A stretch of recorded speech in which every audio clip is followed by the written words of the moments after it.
Good morning guys. Dito tayo ulit.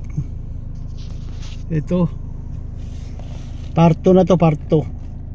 Tinagyan ko na ng tinapay kasi dito ulit ako. Nihintay ko yung buyer ng bahay ng boss ko.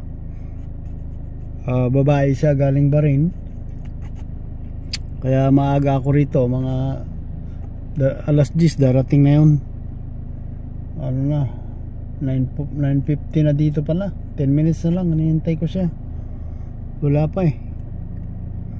Ayan sila oh. May tao na naman lumapit eh. Wala.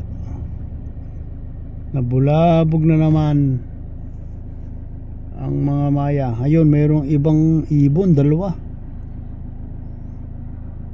Pero hindi ito maya. Ewan ko anong klaseng ibon to. Ninagyan ko ng tinapay oh, para may makain ba sila. Kaya lang walang ano, wala silang inumin ba, lalagyan ng tubig. Mamaya magdadala ako.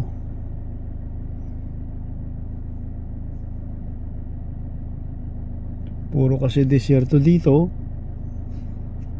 kaya kawawa yung mga ibon.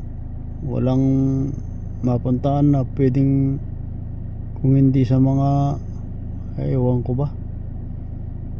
Ayan na sila. Oh, yan oh, parami na oh. Ayan na sila, parating na sila guys. Ito, habang nag-aantay sa inaantay ko, libang-libang muna sa mga maya dito. Wala, nakakainip guys eh.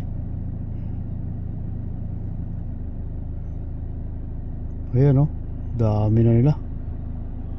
Part 2 na to guys, part 2. Kahapon dito rin ako, kaya lang wala, cancel, hindi dumating yung buyer.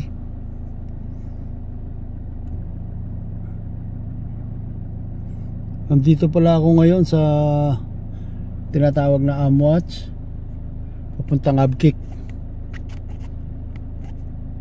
57 km from Alcobar. Ayan oh, dami na nila guys oh.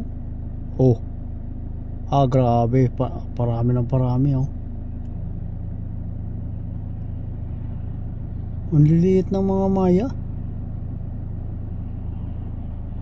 Hindi ko maintindihan, payat sila o wala makain eh. Dami oh.